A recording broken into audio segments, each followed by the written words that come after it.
Karibu sana. Tunataka tuingie katika masuala ya uchumi wa taifa na vile vile wa Kenya, iwapo wana hela ama hawana hela. Manake pale nje, kulingana na tunavyoangalia na tulivyozungumza nao, baadhi ya Wakenya wanahisi kwamba kweli serikali inasema uchumi umekuwa, lakini umekuwa wapi? Wao wanahisi kwamba haujakuwa. Manake ile nguvu yao ya kununua imepungua pakubwa. Wakenya wengi wakiendelea kutaabika na kufinyika, mifuko yao ikionekana kwamba imekuwa miembamba zaidi, pochi halijafura tena. Ukiangalia noti labda imebakia 100 tu kwenye mfuko wao. Wakenya wamebaki katika hali ya kwamba ni kununua na kula, kutafuta, kununua na kula. Ni marejesho ambayo yako pale kwa pale. Wengi hata kuweka akiba sasa hivi imekuwa ni vigumu zaidi. Sio hao tu, wale wenye kununuliwa pia, wafanyabiashara wadogo wadogo pia, makali haya wanayahisi kwa ukali mkubwa. Kwa sababu kama Mkenya hana uwezo wa kununua, basi hata yeye hana uwezo wa kuuza. Kwa hivyo inaanza kupanda juu polepole hadi kufikia ngazi ya juu kabisa, ambapo uchungu huu unaweza kusikika. Nataka tuyaangalie yote haya yamechangiwa na nini. Kwa nini Mkenya anahisi kwamba uchumi umeimarika lakini pochi ni kavu? Karibu sana. Mimi naitwa Suleiman Yeri na studioni ninaye Victor Otieno ambaye ni mtaalam wa masuala ya biashara ndogo ndogo, SMEs, na vile vile ninaye mfanya biashara Steven Juma, ambao wako hapa kutufafanulia wao wanahisi ni nini, serikali inafaa kufanya nini, na Wakenya wenyewe pia ushauri utakuwa upi angalau wapate cha kunusuru, chakula na cha kuweka akiba. Nianze nawe Steven Juma, karibu sana studioni. Asante sana. Na kwako wewe, kabla ya kuyasema mengi na kuyachanganua kwa kina, Yes. unahisi hali ikoje humu nchini? Katika taifa letu hapa Kenya hali si nzuri. Asua kwa mfanyabiashara, asua kwa Mkenya wa kawaida. Kuna vile amefinyika. Na kwa sababu ya kufinyika hatuna hela ama hatuna uwezo wa kufanya kusalisha vitu ili kila mmoja awe na pesa. Yes. Naam. Kwa nini unahisi huna hela, una uwezo wa kuzalisha? Nataka nichukue mfano huu kutoka kama mfanyabiashara na Mkenya. Yes. Ukichukua ngazi zote mbili. Okay, unajua biashara, ninapoongelea jambo biashara iko mara 3. Leo naweza enda nikaenda kwa soko nikapata bei iko juu. Na mimi nikija dukani kwangu lazima bei iende wapi? Juu. Naweza enda kwa soko bei ikakuwa chini. Vile vile nikipata ikiwa chini, nikikuja hapa lazima itakuwa chini. Yes. Naam. Victor, umemsikia Steve akizungumzia hali ilivyo, na pia tutasikia baadhi ya kauli za wakazi wa Kitengela na Kajiado kusikiana na masuala haya, vile ambavyo wao pia wanahisi.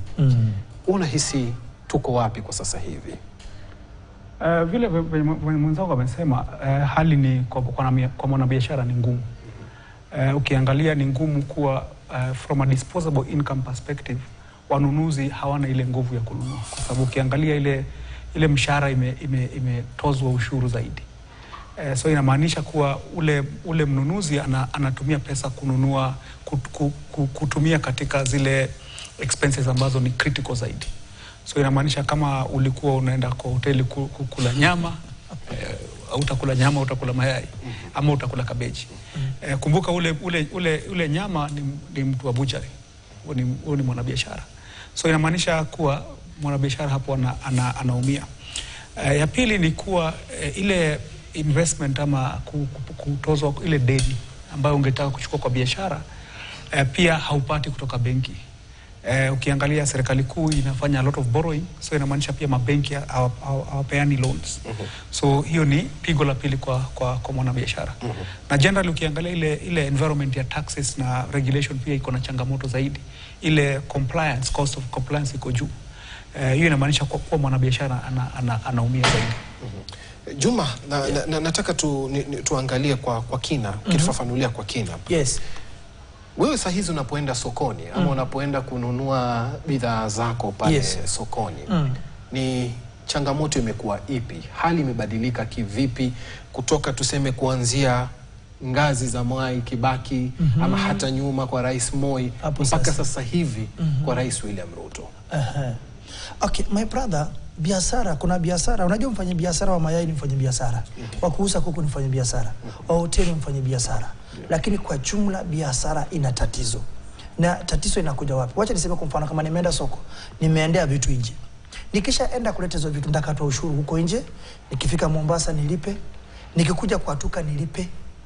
Umeelewa So nikishafika pale mfanyakazi nilipe. So ile kitu hata kama nimelete nitakuwa na wakati mgumu sana. Yes. So in short, biashara kama tunaweza pata wawekezaji ama tupewe nafasi ya kuwekeza, sababu kuna watu wako na experience, tumetembea kidogo. Wakikupa nafasi ya kufanya kazi na upewe license ya kufanya kazi, utafanya kazi vizuri.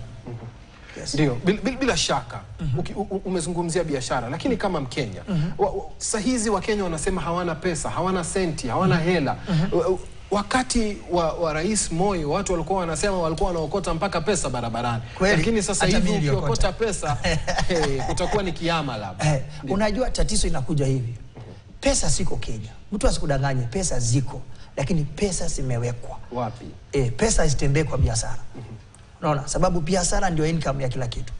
Investors wengine hawafanyi biashara. Ukiangalia kuna makampuni zimeshafungwa. Kuna watu tulikuwa tunaendea kwao vitu sasa watupi. Naelewa. Hawakupi kwa nini? Yaani vitu hakuna. Kwa sababu pia wakienda nje, wakija ushuru iko juu. So inambidi hawezi fanya hiyo kazi kwanza. Anaanza kutafuta biashara nyingine ama amie nchi jirani, mali atapata afueni. Na huu ushuru wetu Victor umetuathiri vipi hasa katika uendeshaji wa biashara hadi kuathiri Mkenya kwamba hela mfukoni hakuna?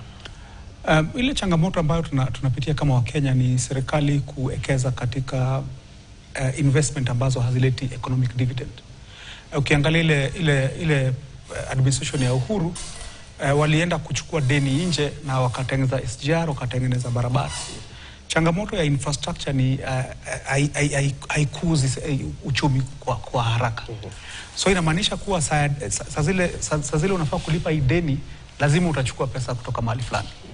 So kenye inafanyika ni serikali itaanza kuchukua deni katika mabenki local. So inamaanisha wale mabenki wakichukua ile pesa wakipea serikali na serikali ilipe madeni nje, pesa inaondoka. So inamaanisha kuwa wanabiashara wanakosa ile capital ambayo wangechukua kutoka mabenki. So hapo ndo changamoto yetu. So inamaanisha kuwa pesa inatoka kabisa kutoka kwa uchumi. Hii ukikompea na serikali ambayo ingewekeza katika sekta ya wanabiashara wadogo, uvumbuzi, kiviwanda, kilimo, hapo unapata pesa. Ukilima utavuna, utalipa ushuru. Changamoto ni kama ile capital imetolewa kutoka kwa uchumi, then inamaanisha uchumi yote itazidi kuadhirika. Bila shaka. Nataka tusikie hisia za Wakenya pale nje. Wao wanasema nini, ili tukiendelea na mjadala huu pia tuweze kujua nao wanahisi vipi kuhusiana na hilo. Hebu tusikilize.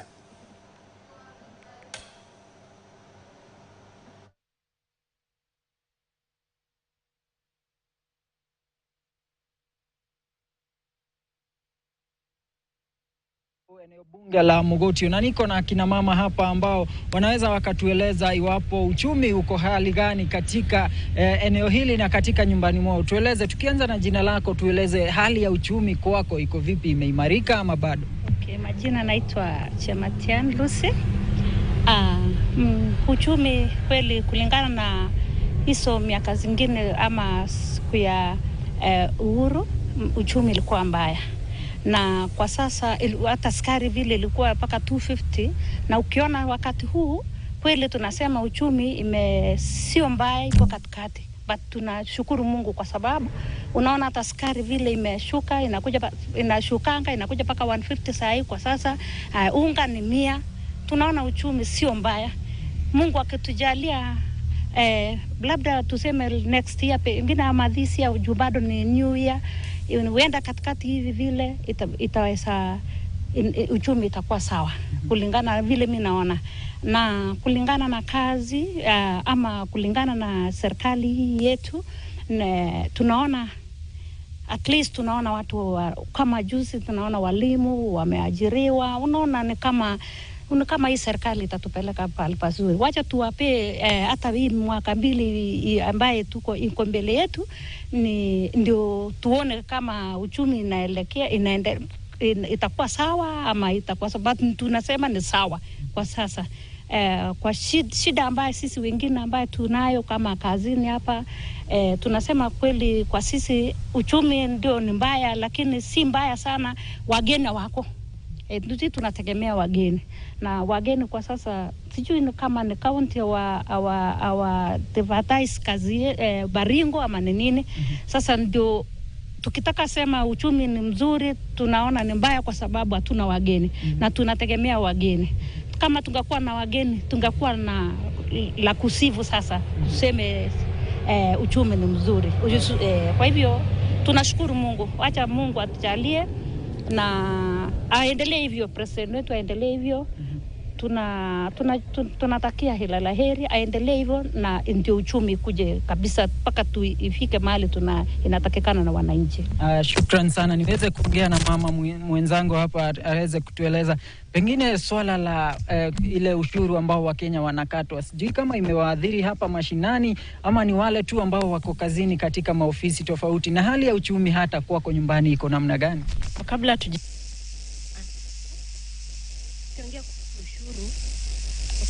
serikali pia wanategemea ushuru kwa wananchi na biashara ndio waweze kuendeleza nchi. Sasa ushuru ni kitu lazima wakati tunafanya biashara.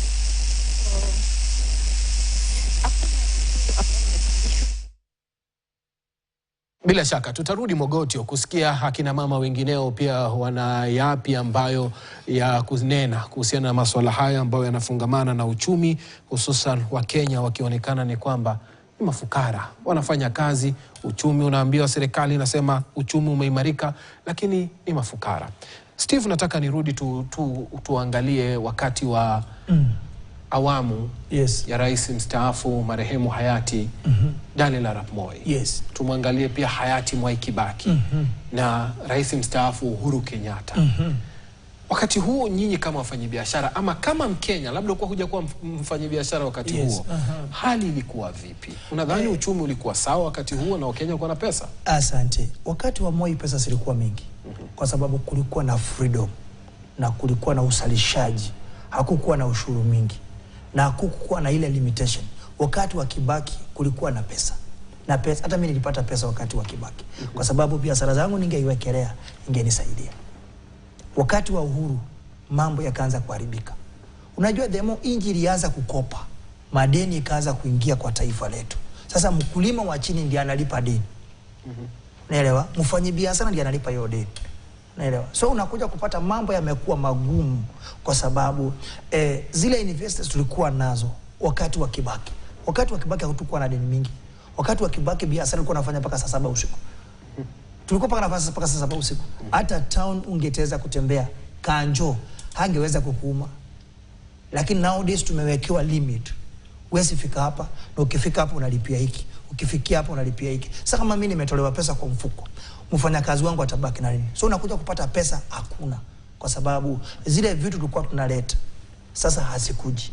Na ile biashara tulikuwa nazo deni zimekuwa juu. Tuangalie economic outlook ya hawa marais watatu. Ilikuwa wanazingatia nini, wanaangazia nini, na kwa nini kwa Kibaki watu walikuwa na pesa, akisema kama walikuwa wanafanya kazi mpaka usiku, na sasa hivi kwa Uhuru Kenyatta na kwa William Ruto wamefinyika wanasema? Ukiangalia ni ile filosofia ya president. Ukiangazia Kibaki, other than ile superhighway, alikuwa ameachilia waziri wake wafanye kazi. Walikuwa waziri ambao wako na competence na ni waziri ambao walikuwa wanawekeza katika sekta mbalimbali ambayo ilikuwa inaleta ile economic dividend. Ukiangalia Bitange Ndemo katika ile sekta ya ICT na uvumbuzi, alileta fiber na of course kukakuwa na kazi mingi ambayo ilitoka hapo. Ukiangalia boda pia alitoa ushuru katika ile sekta ya boda na ukapata ile influx ya wanabiashara katika boda. So ukiangalia hiyo sense unaangalia, na of course kulikuwa na ile fiscal discipline ambayo pia ilikuwa na, of course kulikuwa na corruption, lakini haikuwa kama vile ambavyo tunaona saa hii. So ukiangalia hiyo serikali, of course pia ukiangalia pia ile mnusu mkate ilisaidia kuleta ile accountability katika hiyo serikali. So ilikuwa ni si mtu mmoja, si rais bila checks and balances. Ukikuja katika ile Uhuru Kenyatta, changamoto ilikuwa venye mwenzangu amesema, ilikuwa ni sasa ile investment ikakuwa iko ni infrastructure peke yake. unaangalia ni barabara ndio ni mzuri, lakini na SGR, lakini haileti ile economic dividend katika uchumi. Wanabiashara, investment kwa wanabiashara haikuwa nzuri. Investment katika viwanda walikuwa na target 15% ya to GDP, hakuweza kuachieve hiyo. Ukiangalia tu kulikuwa na changamoto kidogo, of course, ukiongeza ufisadi. Sasa ukikuja kwa hii serikali ya saa hii, deni ilikuja imewazidi. Sasa lazima sasa walipe ile deni, kwa sababu serikali haiwezi default on deni. So inamaanisha kuwa hii serikali hii imekuwa forced kuenda sokoni na kujaribu kuchukua as much ushuru as possible kulipa madeni. Changamoto ni ukiua ule ng'ombe mole kuku ambayo anakupea mayai, inamaanisha una impede ile ability ya uchumi kukua. Na hapo ndio I think changamoto iko katika uchumi, na ndio maana unaona wanabiashara wanalia, wananchi wanalia, kwa sababu ile payroll unapata almost 30-40% ya mshahara imekatwa katika kwenda ushuru. Huwezi kuwa na ile nguvu ya kununua vitu, inamaanisha kwa mwanabiashara anaumia, na pia mwanabiashara because pia ushuru pia inapanda juu, pia yeye anaumia. So tuko katika hii sako ya shida ama changamoto. Tukizungumzia hii shida, maanake tunajua kwamba uchumi ni mzunguko, ni mduara. Ukianza kutoka kwa rais mpaka kwa mtu wa chini. Kama rais hana pesa, basi mpaka mtu wa chini hana pesa. Lakini kuna mtu nikisema rais hana pesa anaweza nishangaa. Wacha tuseme kama kampuni haina pesa, maanake kulingana gazeti la leo, ukurasa wa biashara wa 19 wa The Standard, tunaona kwamba biashara nyingi zinashindwa kukopa. Kwanza biashara za binafsi. Steve, ugumu wa kukopa umetokea wapi? Na sasa hivi umelazimika kupunguza kivipi? Unajua shida ni moja. Biashara, hata ukienda kukopa mtu, atakuwekea interest. Na hiyo interest anakuwekea interest ya juu. Sasa wakati huwa kulipa, sasa unahofia hata kukopa, kwa sababu hata yako ile umewekeza pale itaenda yote. Kwa mfano kama unaweza enda bank, uitishe mzigo, useme basi mnishikilie hapa nichukue hiki. Utachukua sawa. Lakini sasa kuilipa ndio iishe, kwa sababu interest yao pia iko juu. Sababu pia wanalipa tax. Na mimi ule nimechukua nalipa tax. So unapata nakuwa na wakati mgumu sana. Na hiyo biashara ndio nategemea. So hiyo biashara ndio nategemea. Nimechukua loan, nataka kulipa hiyo loan, na pia nataka na kuilipia, na yule pia ailipie. Napata so nakuwa na wakati mgumu. Hiyo pesa inasunguka mahali pamoja kwa muda mrefu, na uende ikamaliza yangu, kwa sababu yule lazima utamlipa. Kama utamlipa atabeba hiyo yako. Kwa hivyo kama huna pesa hupati mzigo. Hauwezi pata mzigo. Nani atakupatia? Nani atakupatia? Na huwezi enda soko mikono mitupu. Huwezi enda soko mikono mitupu. Lazima ukienda kwa soko kuna kitu utaiwekelea. Na biashara iko fani sana. Unaweza wekelea na ikaenda missing. Unaweza wekelea hapo milioni na ukosa kitu. Tupate pumziko fupi. Unaweka milioni na unatoka na sufuri. Kivipi? Kwa namna gani? Victor atakuja kutueleza kwa nini mtu anawekeza milioni na bado anavuna sufuri.